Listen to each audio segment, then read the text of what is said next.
जिस तरह डिमोलिशंस हो रहा है, दुनिया भर के लोग स्टे ले रहे हैं और वो लोग स्टे ले रहे हैं जो जिनके अपने मकान खुद शीशे के बने हुए हैं। कोई भी चला जाता है कोर्ट में स्टे ले लेता है और वहाँ पे जो है कोर्ट को पता ही नहीं होता है कि इसकी नौयत क्या, 20-20-30 साल पुराने मकान और खुद रह रहे हैं अनऑथराइज कॉलोनी में, कच्चे दूसरे को इसी तरह के मकानों में वही लोग स्टे ले लेते हैं, तो सबसे पहले तो उनके खिलाफ एक्शन हो। तो दोस्तों इस वक्त हमारे साथ में मौजूद हैं ओखला के दबंग नेता जिन्हें कहा जाता था एक टाइम पर परवेज हाशमी साहब, 93 में जिन्होंने अपनी जर्नी शुरू करी थी राजनीति में। तो 4 बार विधायक रहे, 16 साल तक विधायक रहने के बाद 3 बार परिवहन मंत्री रहे, राज्यसभा के सांसद भी रहे। परवेज साहब 93 में जब आपने कदम रखा था राजनीति में, उस टाइम ओखला का क्या हाल था? स्टार्टिंग यहाँ से करते हैं, पहले बताइएगा उस टाइम पे आपने क्या क्या कुछ किया विधायक बनने के बाद? 93 में जब मैं पहली बार MLA बना था तो जो शाहीन बाग आज इतनी बड़ी कॉलोनी है वहाँ 1300 वोट होते थे और न बिजली थी, न सड़क थी, न सीवर था। इसी तरह और भी कॉलोनियों का यही हाल था, चाहे वो हाजी कॉलोनी हो या दूसरे इलाके हों, ओखला विहार हो, ये सब मेरे सामने ही डेवलप हुए हैं और मेरे विधायक रहते ये सारी कॉलोनियाँ डेवलप हुई और यहाँ पे सारा डेवलपमेंट का काम मैंने अपने वक्त में कराया। तो मतलब उस टाइम पे क्या क्या कमियाँ थी जो आपने कराया? बिजली भी नहीं थी, पानी भी नहीं था, सीवर भी नहीं थी, सड़क भी नहीं था, अब जैसे कोई कम्युनिटी सेंटर नहीं था, डिस्पेंसरी नहीं थी। मैंने आने के बाद जब मैं मिनिस्टर बना तो मैंने यहाँ कम्युनिटी सेंटर बनवाया, बटला हाउस का दोनों, मुरादी रोड वाला, छोटा बारात घर, बड़ा बारात घर और ये जो हॉस्पिटल डिस्पेंसरी है गवर्नमेंट की, ये भी मेरे वक्त की बनाई हुई है जब मैं मिनिस्टर था। तो उस टाइम पर जब ये चीज़ें नहीं थी तो लोग कितना परेशान रहते हो? बहुत ज़्यादा परेशान रहते थे। पुल की परेशानी थी, ये ओखला वाला जो पुल है ये मैंने बनवाया, शाहीन बाग वाला पुल मैंने बनवाया, ये पुल भी मेरे बनवाए हुए, मेरे टाइम के बनवाए हुए। 100 से ज़्यादा ट्रांसफार्मर मैंने अपने टेन्योर में रखवाए। यहाँ पे बिजली के ग्रिड्स बनवाए, जामिया का ग्रिड हो, अपग्रेड कराया जुलैना वाले ग्रिड को और मैं सत्ता विहार वाले ग्रिड से मैं बिजली लेके शाहीन बाग वगैरह आया। उसके बाद ही यहाँ पे बिजली की प्रॉब्लम हल हुई, वरना बहुत ज़्यादा लोग परेशान रहते थे। लेकिन आज क्या नेता जो है वो कहते हैं ये सारे काम तो हमने कराए, हमने इतना डेवलप कर दिया, इतना सब कुछ कर दिया।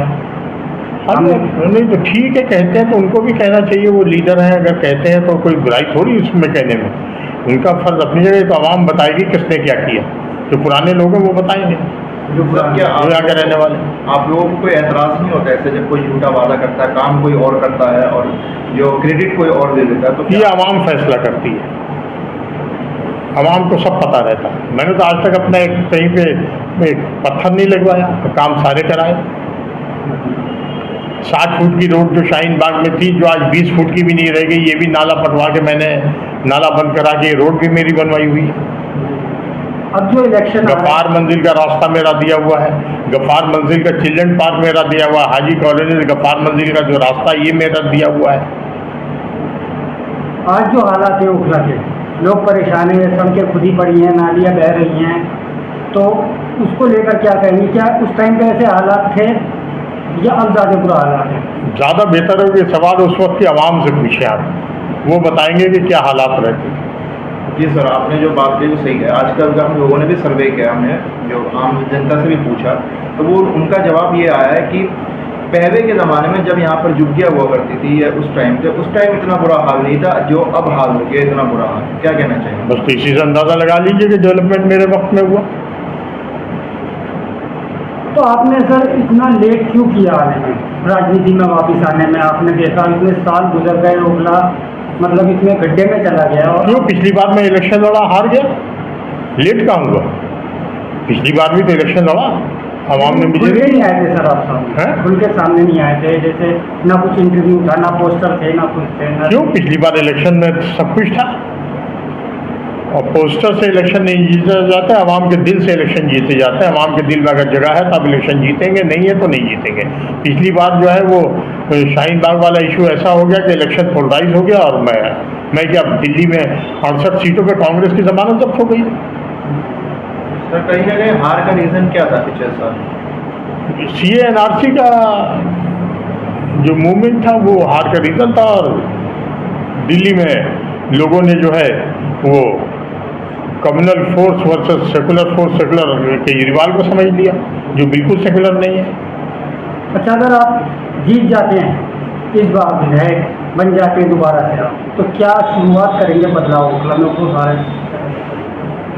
शुरुआत जो आवाम की डिमांड होगी, सबसे पहले उस काम की शुरुआत करें। और सबसे पहली प्रायोरिटी मेरी पानी की। 20 MGD का वाटर ट्रीटमेंट प्लांट शीला जी से कह के मैंने बनवाया था ओखला वाटर वर्क्स। आज हम ही को पानी उससे नहीं मिल रहा है। तो अब तक तो लोग पानी खरीद के पी रहे हैं ना, तो मतलब आप पानी मैं दूंगा कहीं से भी ला के दूँ। यहाँ से MGD 20 MGD प्लांट जो है वो ओखला का बना हुआ है, ओखला वालों के लिए बनवाया गया था, और हम ही को पानी न मिले तो उसका क्या कोई फ़ायदा तो नहीं है ना। अंडरग्राउंड टैंक मैंने बनवाया था अबुल फजल इनक्लेव में, सड़ गया, ख़राब हो गया, कूड़ेदान बन गया वो, सर पानी नहीं आया। क्या रीज़न रहा कि पानी नहीं मिल रहा ऊपर वालों को? क्या ये तो आप यहाँ के लीडरान से पूछिए या यहाँ की सरकार से पूछिए, जो कह रही है 20,000 लीटर पानी फ्री देंगे हम सबको। ये 20 बूंद पानी नहीं है, 20,000 लीटर तो बहुत बड़ी चीज़ है। कब बनवाया था आपने? वो जो बनवाया था आप शीला दीक्षित के ज़माने में, आप बताइए। जब मिनिस्टर था। किस सन में बताइए? ये बनवाया था 2001 में। 2001 से 2024 आ गई। हाँ, तो उस वक्त तो बनना शुरू हुआ था ना। हाँ, लेकिन 10 में तैयार हुआ बन के। अच्छा, उस वक्त तक हम लोग हट गए थे, हमारी सरकार नहीं रही। तो मतलब बनाई बनाई चीज को अब तक क्यों नहीं ला पाई? अब ये तो इनसे पूछिए। आप लोग भी तो इस पे एक्शन उठा सकते थे, आप लोग आवाज उठा सकते थे, आप लोग क्यों नहीं बाहर निकल कर आए कि पानी क्यों नहीं हो? ये आवाम का काम है आवाज़ उठाना। आवाम खुद चाहे पानी खरीद के पी रहे हैं, लेकिन कोई आदमी आपको आवाज़ उठाता सड़क पे दिखाई देता है, या कोई आदमी आवाज़ उठाता है? आवाम का काम है, जिसको परेशानी है कि हमसे आए, हमारे साथ चले, हम उसे करने को तैयार है उस काम। सर आवाज़ तो उठ रही है, लोग रैली भी निकाल रहे हैं, लेकिन कुछ असर नहीं हो रहा। सब एक दूसरे पे दावेदारी ठोक रहे कि ये इसका काम है, ये उसका काम है, ये इसका काम है। देखिए, ये काम सीधे सीधे दिल्ली सरकार का है पानी देने का, किसी का काम नहीं है। दिल्ली सरकार 20,000 लीटर पानी सबको देना का वादा कर चुकी है, और आज तक जो है 20 बूंद पानी किसी को नहीं मिल पा रहा। जिन कॉलोनियों में पानी आता था, जिस जगह पानी आता था, वहाँ भी पानी नहीं आ रहा। 6-6 महीने 7-7 भर हो गए। सर एक सबसे बड़ी समस्या ओखला की जो है ये कूड़ेदान अभी तक आप देख सकते हो ओखला हेड में किस तरह से कूड़ा है। शाहीन बाग में देख सकते हैं आप, 9 नंबर के पास थोड़ा सा भी आप देख सकते हैं, वहाँ पर कूड़े का ढेर है। ये कूड़े का ढेर आज तक जो है एक कूड़ेदान नहीं बना। इसके बारे में क्या कहना चाहिए? लोग काफ़ी परेशान हैं। कूड़ेदान के लिए जगह भी नहीं मिल पा रही। यूपी गवर्नमेंट की जगह है, वो लोग अलाउ नहीं करते। अब जाहिर सी बात है कि ये जो ओखला वाला कूड़ेदान है, वहाँ सड़क इतनी चौड़ी है ही नहीं कि कूड़ेदान बन पाए। ये तो कहीं और बनना चाहिए, जामिया के तरफ, ये जमुना के तरफ जगह लेके जो ब्रिज बन रहा है, उधर जगह लेके बड़े बड़े कूड़ेदान वहाँ बनने चाहिए। वहाँ से कूड़ा उठना चाहिए, वहाँ कूड़ा फेंकना चाहिए। ये इन लोगों को करना चाहिए, वो नहीं कर रहे हैं।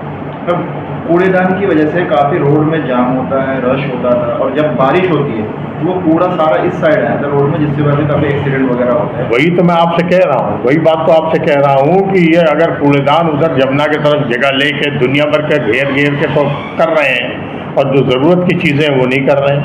अगर वो करते तो ये नौबत ही नहीं आती। कूड़ेदान तो वहाँ जगह है, DDA से जगह लेके बनवाया जा सकता है। अच्छा, एक बात बताइए प्रवेश साहब, इस टाइम जो विधायक है मौजूदा और इस टाइम जो दोनों काउंसलर है मौजूदा, विधायक काउंसलर पर डालता है, काउंसलर विधायक पर डाल रहे हैं, सफ़र कहीं ना कहीं जनता कर रही है। जो है ये छोटी कूड़ेदान की शूटिंग है पूरी दिल्ली में नरक बना। सर, जो अब की बार इलेक्शन हुए थे, अरविंद केजरीवाल CM बने, कूड़े पर हुए थे कि सारे कूड़े के पहाड़ हट जाएंगे, और वो दावा करने के हट गए। MCD में वादा किया था। हाँ, MCD तो हट गए। और आज कूड़ा पहले से ज़्यादा भर गया है। कोई जगह ऐसी नहीं है, कोई सड़क दिल्ली की ऐसी नहीं जहाँ कूड़ा सड़क पे ना पड़ा हो, उठाने वाला नहीं। कॉन्ट्रैक्ट रिन्यू नहीं हो रहे कॉन्ट्रैक्टर्स के, और कूड़ा सड़क पे लोग डालने लगे हैं। कहाँ जाएंगे? कूड़ा तो डलेगा। कौन करवाता है रिन्यू, और कौन करता है इसको? MCD करेगी, केजरीवाल करेंगे तो वो नहीं करवा रहे ना। तो इसमें आप किसकी गलती मानते हैं? गवर्नमेंट की और MCD की, दिल्ली सरकार की। इसमें सीधे सीधे दिल्ली सरकार जिम्मेदार है। एमसीडी जिम्मेदार है, दोनों उन्हीं की गवर्नमेंट है, इसलिए वो जिम्मेदार है। हाशमी साहब, इसका सॉल्यूशन भी बता दीजिए कि इसका सॉल्यूशन कैसे होगा। लोग ओखला की आवाम, चाहे दिल्ली एनसीआर हो, बहुत लोग परेशान हैं इसकी वजह से। खास करके ओखला की आवाम सबसे ज़्यादा परेशान है, क्योंकि यहाँ पर आप देख सकते हैं आते जाते यहाँ से हर रास्ता क्रॉस होता है, चाहे नोएडा को जाए, सब लोग यहाँ से निकलते हैं और काफ़ी परेशान होते हैं। देखिए, इसके लिए कूड़ेदान के लिए जगह तो लेके बनवाना पड़ेगा। अब जैसे आप मैंने कहा ना कि पीछे के साइड में डीडीए की लैंड्स पड़ी हैं, जमुना के साइड, जमुना की तरफ, अच्छा, वहाँ दुनिया भर की हर चीज़ तो लोगों ने बना डाली, कूड़ेदान के लिए जगह नहीं ले रहे। वहाँ लेके अगर कूड़ेदान बन जाए बड़े बड़े 2-3, और ऐसे ही कंचन कुंज की तरफ जगह पड़ी हुई है, डीडीए की लैंड है, अच्छा, वहाँ बड़े कूड़ेदान बन जाए तो शाहीन बाग लोग बहुत का मसला वहाँ से हल हो जाएगा, जी, इधर का इधर से हो जाएगा। ये करने के ऊपर है, करना चाहे तो सब कुछ कर सकते हैं, नहीं करना चाहे तो कुछ नहीं होता। उन्हें सर एलजी करने दे रहे हैं हैं? ना, वो कहते हैं हमें एलजी कुछ करने ही नहीं दे रहे। कूड़ेदान में एलजी का काम नहीं है। कूड़ेदान की आपने जगह आज तक मांगी हो और एलजी ना दे रहा हो तो मुझे बताइए, मैं भी आपके साथ चलने को तैयार हूँ, एलजी से बात करने को। जो भी सवाल करते हैं या चाहे सीएम हो या कोई भी हो, यही होता है। मैंने कहा ना, अगर एलजी ने मना किया है कूड़ेदान की जगह देने से, ओखला में भी कहीं, आप मुझे बताइए, मैं एलजी के पास खुद साथ चलने के लिए तैयार हूँ। आपसे उनसे रिक्वेस्ट करूँगा, जगह लेके आऊँगा। कहाँ तक सही समझते हैं कि एक दूसरे पे टालना, विधायक काउंसलर पे टालता है, काउंसलर विधायक पे सफर जनता कर रही है, आप किस तरीके से देखते हैं? मतलब जिसका जो काम है वो कर नहीं रहा है, दूसरे पे टाल रहे हैं। नहीं, देखिए, जो काम दोनों के अपने अपने हैं, दोनों को करना चाहिए। दूसरी चीज़ ये है कि कोई किसी पे टालने का मतलब नहीं होता है। इसमें जिम्मेदारी जो है दिल्ली गवर्नमेंट की ज़्यादा है, और आज की तारीख में तो टोटल दिल्ली गवर्नमेंट की, एमसीडी भी उनके पास है, दिल्ली सरकार भी उनके पास है, तो एक दूसरे पे टालने का क्या सवाल होता है? सरकार आपकी है दोनों जगह। परवेज साहब, टिकट को लेकर बात करेंगे हम। जैसे इस टाइम पर अब ओखला में कुछ ही टाइम रह गया है इलेक्शन को लेकर, तो काफ़ी गहमा गहमी है, कई लोग दावा ठोक रहे हैं टिकट का एमएलए के लिए, तो क्या कहना चाहेंगे आप इस बारे में? भाई, जब आदमी पॉलिटिक्स करता है तो हर आदमी का हक है टिकट मांगना, और पार्टी का काम है टिकट देना। पार्टी जिसको टिकट देगी वो इलेक्शन लड़ेगा। लेकिन कहीं ना कहीं जब आपके पोस्टर बाहर देखे लोगों ने, तो मामला सीधा सीधा लग रहा है कि अब टिकट जो है सिर्फ परवेज हाशमी को ही हो। अब ये तो मैं नहीं कह रहा हूँ कि मुझे होगा, पार्टी अगर देगी तो इलेक्शन लड़ूंगा। कितने चांस, मतलब आपको उम्मीद या कुछ कहना तो चाहिए? कोशिश हर आदमी करता है, कोशिश करनी चाहिए, और जो लोग भी कोशिश कर रहे हैं उनको भी कोशिश करनी चाहिए। जब जिसको भी टिकट होगा सब मिलकर इलेक्शन लड़ाएंगे। सर, अगर आप विधायक बनते हैं, अगर आप जैसे मिसाल के तौर पर अगर आप विधायक बनते हैं, तो क्या सबसे पहले आपको तो पानी, आपने बताया कि पानी का समस्या जो है वो आप दूर करेंगे। दूसरी क्या है समस्या, जो ओखला में कूड़ेदान का आप कुछ कर पाएंगे? आप बिल्कुल करेंगे, क्यों नहीं कर सकते? पूरा है, सड़कें हैं, सीवर है, ये सब चीज़ें बिल्कुल करेंगे। आजकल रोड देख लीजिए किस हालत में, बटला उसके सारी गलियाँ खुदी पड़ी है, अगर आप देखेंगे। ये सब छोटी छोटी चीज़ें हैं। मेरे वक्त में भी गलियाँ खुदती भी थी, बनती भी थी, एक साल 6-6 महीने पड़ी नहीं रहती थी। ये सब छोटी छोटी काम है, इसका कोई मायने नहीं रखता। लेकिन आज के अभी के टाइम पे गलियाँ 1-1 साल तक खुदी पड़ी हुई है। तो मैंने आपसे कहा ना, ये सब छोटी चीज़ें, अगर आदमी करना चाहेगा, कोई बड़ी चीज़ मेरे लिए नहीं है। अच्छा परवेज साहब, जिस टाइम पर सड़क बनवाते थे, गलियां खुदवाते थे, सीवर डलते थे, कितने दिन में आप अपने टाइम पर जो है? पहले सीवर डलता था, पहले वो गली बनती थी, बाद में दूसरी गली खुदती थी। कितना टाइम लगता था एक गली को खुदते हुए? 10-15 दिन। हाँ, तो आज 1 साल क्यों लग रहा है? अब ये तो वही लोग बता सकते हैं, दिल्ली सरकार बता सकती है, यहाँ के नुमाइंदे बता सकते हैं, मैं तो नहीं कह सकता इस बारे में। ऐसा तो नहीं है कुछ फंड ज़्यादा दिखाने के लिए ऐसा होता होगा कि मतलब इतना? नहीं, मैं इस बारे में कोई कमेंट नहीं दे सकता। तो परवेज साहब, आम ओखला की जनता से आप क्या कहना चाहेंगे इस बार के इलेक्शन को लेकर? यही कहना चाहूँगा कि आप अपना नुमाइंदा कोई भी हो, उसको ऐसा चुनिए जो आपके काम आ सके, आपके बुरे वक्त में काम आ सके। जिस तरह डिमोलिशंस हो रहे हैं, दुनिया भर के लोग स्टे ले रहे हैं, और वो लोग स्टे ले रहे हैं जो जिनके अपने मकान खुद शीशे के बने हुए हैं। कोई भी चला जाता है, कोर्ट में स्टे ले लेता है, और वहाँ पे जो है कोर्ट को पता ही नहीं होता है कि इसकी नोयत क्या 20-30 साल पुराने मकान, और खुद रह रहे हैं अनऑथराइज कॉलोनी में, कच्चे दूसरे उसी तरह के मकानों में वही लोग स्टे ले लेते हैं। तो सबसे पहले तो उनके खिलाफ एक्शन होना चाहिए, उनके मकान पहले टूटने चाहिए, बाकियों के बाद में चाहिए। ये मेरी प्रायोरिटी होगी। कितना दिल दुखता होगा जब आप इस चीज़ तरीके की चीज़ें देखते होंगे। आपके टाइम में कभी इस तरीके का डेमोलेशन नहीं हुआ? कभी नहीं हुआ। तो तकलीफ तो होती है, तकलीफ होती है, लेकिन तकलीफ की जिम्मेदार भी अवाम है। पिछली बार मुझे इलेक्शन हरवा दिया, मेरे हाथ में पावर नहीं थी तो क्या करूं? अच्छा, एमएलए के हाथ में पावर होती है कि स्टे हो रहा है, वो जो मतलब डेमोलेशन हो रहा है, रिप्रेजेंट कर सकता है, बात कर सकता है, अपनी बात को रख सकता है। मैं भी रखता था अपने वक्त में, मेरे वक्त में क्यों नहीं हो जाता?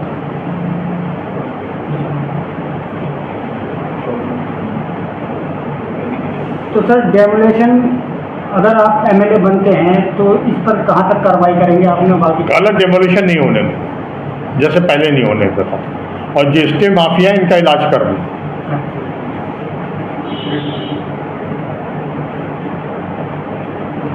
दिल्ली का मैटर है, ये तो पूरी दिल्ली का मैटर। सर जैसे इस वक्त जो है पॉल्यूशन हो जाता है अक्टूबर के महीने से लेकर और पूरे कई महीनों तक, तो उस टाइम पर आप जब परिवहन मंत्री थे तो किस तरीके से कंट्रोल होता था उस टाइम पर ये पॉल्यूशन? मैं सारे व्हीकल सीएनजी भी लेके आया था, जितना ट्रांसपोर्ट सिस्टम है टोटल सीएनजी भी लाया था, चाहे वो ऑटो रिक्शा हो, चाहे वो बसें हों, चाहे लोकल ट्रक्स हों, जितने भी एनसीआर में थे सबको सीएनजी में मैंने लाने का काम शुरू किया था। सीएनजी मैं ही लाया था, शीला जी की सरकार थी और सीएनजी हम लोग लेके आए थे, उससे पोल्यूशन बहुत कम हुआ था।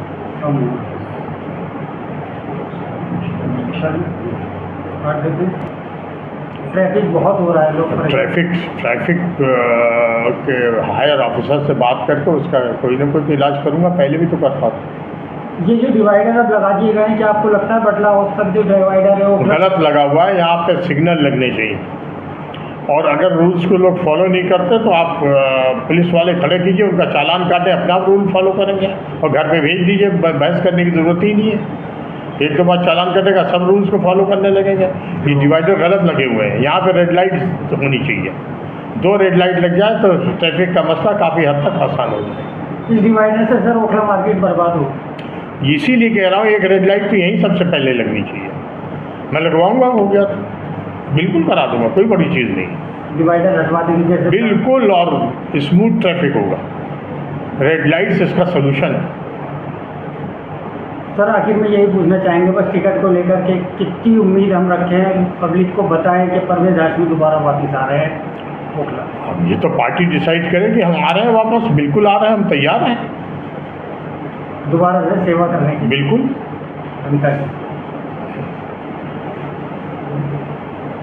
ट्रैफिक हो गया ही नहीं है ऐसे लोगों को। हाशमी साहब, ये यदि नरसिंहानंद ने अपशब्द बयान दिया है कि वो मैं जिक्र भी नहीं कर सकता, इतने अपशब्द बोले उन्होंने, और नबी की शान में गुस्ताखी करी, क्या कहना चाहेंगे सर आप?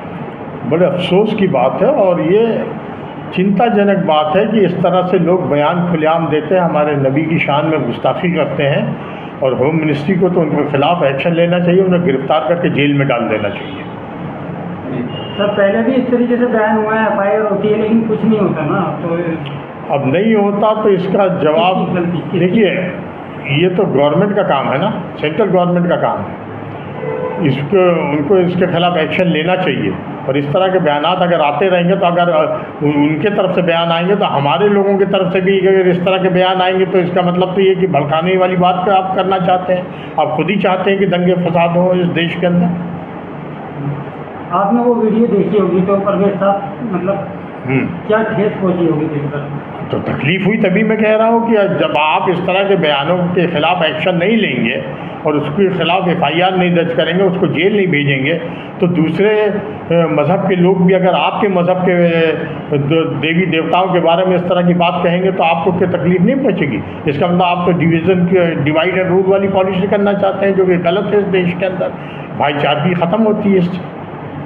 सर कहीं ना कहीं ये सर एक एजेंडा बना भी है कि अपने कैमरे में दिखना, मुझे बार बार कुछ ना कुछ अपशब्द बयान जब इससे पहले बहुत सारे लोगों ने ऐसी बयान दिए, ये अगर इस पर रोक नहीं लगाई गई तो ये आम बात हो जाएगी। सरकार का काम है रोक लगाना, रोक नहीं लगाते तो इसमें आवाम को इसके खिलाफ जो है एहतजाज शांतिपूर्ण करना चाहिए, इसमें रिएक्ट नहीं करना चाहिए। इसलिए कि जिसके खिलाफ बयान दिया गया हुजूर की शान में गुस्ताखी हुई तो उसका इलाज जो है ऊपर वाला बैठा है वो कर देगा उनका।